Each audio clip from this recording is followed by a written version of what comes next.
আমরা সেই সময়ে পৌঁছে গেছি যে সময় সম্পর্কে নবী করিম সাল্লাল্লাহু আলাইহি সাল্লাম ১৫০০ বছর আগে প্রায় আমাদেরকে সতর্ক করেছেন। রাত হলে যেরকম অন্ধকার সবকিছুকে ছেয়ে ফেলে, ফিতনা গোটা পৃথিবীকে ছেয়ে ফেলবে। সময় আসবে ফিতনা আসমান থেকে অনবরত পতিত হবে। আমাদের ঈমান কিসে ভাঙে? আমি অনেকটা শিওর যে এখানে বেশিরভাগ মানুষ একটি কারণ বলতে পারবেন না। তার মানে ঈমান যে কখনো নষ্ট হয়ে যেতে পারে, ঈমান যে কখনো ভেঙে যেতে পারে, এই ধারণাই আমাদের নেই। বরং আমাদের দেশে বিভিন্ন নেতৃস্থানীয় ব্যক্তিবর্গ বিভিন্ন সময় এমন ভাবে কথা বলেন যেন ঈমান হলো লোহার চাইতেও শক্তিশালী কোনো পদার্থ। কোনো আঘাতে, এমনকি শিরকের আয়োজনের সাথে মিশে একাকার হয়ে গেলেও নাকি তাদের ঈমানের কোনো ক্ষতি হয় না। যার কারণে ঈমান নবায়ন করার গুরুত্বটা আমরা বুঝি না। ঈমান কিভাবে নবায়ন করতে হয়, এর গুরুত্বটা কি আমরা জানি না। নবী করিম সাল্লাল্লাহু আলাইহি সাল্লাম সেই সময় যখন এই চ্যালেঞ্জগুলো ছিল না, তখন বলেছেন জাদ্দিদু ঈমানাকুম, তোমাদের ঈমানকে তোমরা নবায়ন করো, ঈমানকে রিনিউ করো। কিলা কাইফা নুজাদ্দিদু ঈমানানা ইয়া রাসূলুল্লাহ, হে আল্লাহর রাসূল, আমরা কিভাবে আমাদের ঈমানকে নবায়ন করতে পারি? তিনি বলেছিলেন আকসিরু মিন কওলি লা ইলাহা ইল্লাল্লাহ, তোমরা লা ইলাহা ইল্লাল্লাহ এই যে বাক্য, এর মর্ম উপলব্ধি করে এটাকে বারবার তোমরা এটাকে উচ্চারণ করো, এটাকে বারবার নিজের মধ্যে ধারণ করো। আমার ঈমানের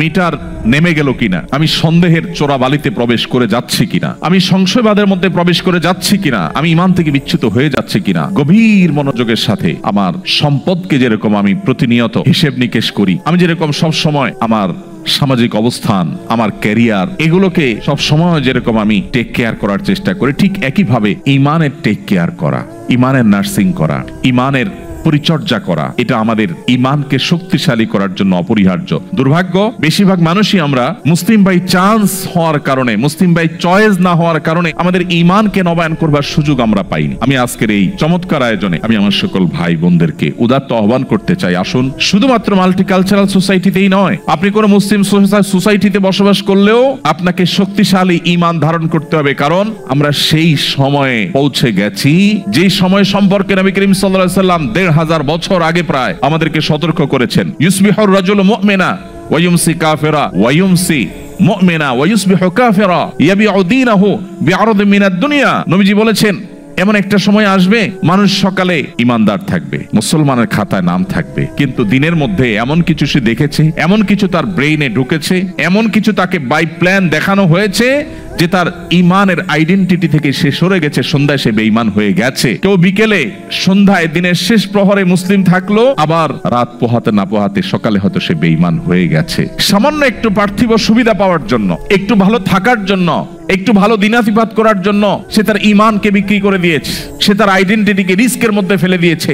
এরকম একটা সময় আসবে, নবীজি বলেছিলেন তোমরা সেই সময় আসার আগে নেক আমলের প্রতি ধাবিত হও, অগ্রসর হও, কম্পিটিশনে অবতীর্ণ হও। যখন ফিতনা পৃথিবীতে এমন ভাবে ছেয়ে যাবে, অন্ধকার যেরকম রাত হলে গোটা পৃথিবীকে ছেয়ে ফেলে, যখন রাত হয়ে যায় তখন অন্ধকার ঘরের বাইরে থাকে বা ঘরের ভিতরে অন্ধকার থাকে আর বাহিরে আলো থাকে এমন নয়, ভেতরে বাহিরে প্রতিটা জায়গাকে অন্ধকার ছেয়ে ফেলে। রাত হলে যেরকম অন্ধকার সবকিছুকে ছেয়ে ফেলে, ফিতনা গোটা পৃথিবীকে ছেয়ে ফেলবে। মুসলিমের ঘরেও প্রবেশ করবে, অমুসলিমের ঘরেও প্রবেশ করবে। মুসলিম সোসাইটিতেও ফিতনা ঝেঁকে বসবে, মাল্টিকালচারাল সোসাইটিতেও ফিতনা ঝেঁকে বসবে, বাসার অভ্যন্তরেও ফিতনা প্রবেশ করবে, শিক্ষা প্রতিষ্ঠানেও ফিতনা প্রবেশ করবে। ভাইরা আমার, নবীজি সাল্লাল্লাহু আলাইহি সাল্লাম আমাদের বড় আপন ছিলেন। যুগ যুগ আল্লাহ তাআলা পৃথিবীর শুরু থেকে আজও পর্যন্ত নবী রাসূলদেরকে পাঠিয়েছেন মানুষের হেদায়েতের জন্য, মানুষকে গুমরাহি থেকে রক্ষা করবার জন্য। আমাদের নবীজি বলেছেন কোন আগুন জ্বালাবার পর পতঙ্গ বা পোকা এসে যেরকম আগুন উপরে ঝাঁপ দিয়ে পড়ে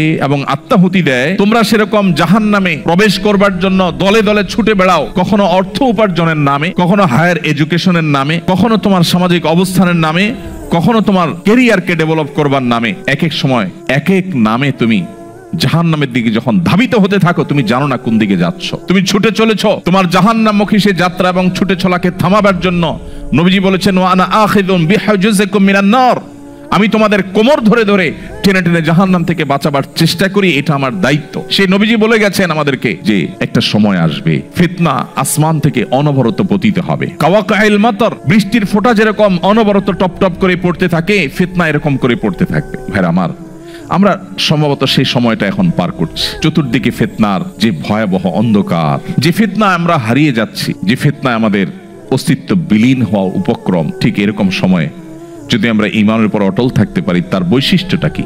তার লাভটা কি? সুবহানাল্লাহ। তিরমিজি বর্ণিত আরেকটি হাদিসে নবী করিম সাল্লাল্লাহু আলাইহি ওয়াসাল্লাম বলেছেন, এমন একটা সময় আসবে যখন ঈমানের উপরে অটল থাকাটা জ্বলন্ত কয়লা, আগুনের কয়লা হাতে রাখার চাইতে কঠিন হবে বা হাতে রাখার মতো হবে। নবীজি বলেছেন সেই সময়ে সবর করাটা, ঈমানের উপরে টিকে থাকাটা, সমাজের সবাই একটা স্রোতে দৌড়ায়, তার বিপরীতে দৌড়ানো সহজ বিষয় নয়। কিন্তু এই কাজটা যারা করতে পারবে, নবীজি বলেছেন তাদের কাজটা কষ্টসাধ্য এতটাই যে জ্বলন্ত আগুনের কয়লা হাতে রাখার চাইতেও বা রাখার মতো কষ্টের, কিন্তু এর বিনিময়টা আবার সেরকম ঈর্ষণীয়।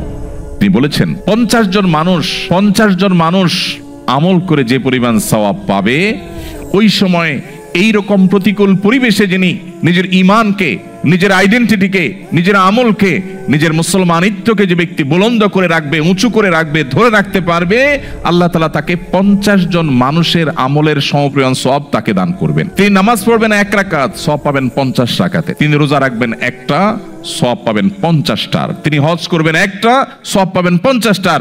সাহাবীরা অবাক হয়ে গেলেন নবীজির এই কথা শুনে। তখন তো সেরকম কোনো পরিবেশ ছিল না, ঈমানের জন্য অনুকূল পরিবেশ ছিল মদিনাতে।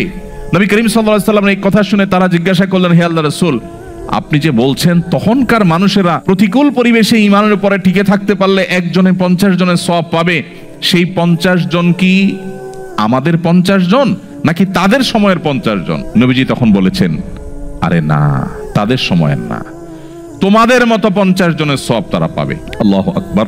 সাহাবায়ে কেরামের যে মর্যাদা, সেটা নতুন করে বলার অপেক্ষা রাখে না। কিন্তু প্রতিকূল পরিবেশে নিজের ঈমানকে, মুসলিম আইডেন্টিটিকে যদি কেউ উঁচু করে সেটাকে নিরাপদ রাখতে পারে, তার আঁচলকে বাঁচাবার জন্য সে যদি সংগ্রাম করে টিকে থাকতে পারে, জ্বলন্ত কয়লা হাতে রাখার মতো এই কঠিন কাজটি যদি সে করতে পারে, নবীজি সাল্লাল্লাহু আলাইহি সাল্লামের হাদিসের এই ভবিষ্যৎবাণীর আলোকে এই সুসংবাদ সে পাবে। আল্লাহ তাআলা আমাদের সবাইকে শক্তিশালী ঈমানের অধিকারী হওয়ার মধ্য দিয়ে এই প্রতিকূল পরিবেশে আমাদের ঈমানকে, আমাদের আইডেন্টিটিকে, আমাদের ইসলামকে আল্লাহ তাআলা সেফ এবং নিরাপদ রাখার তৌফিক দান করুন।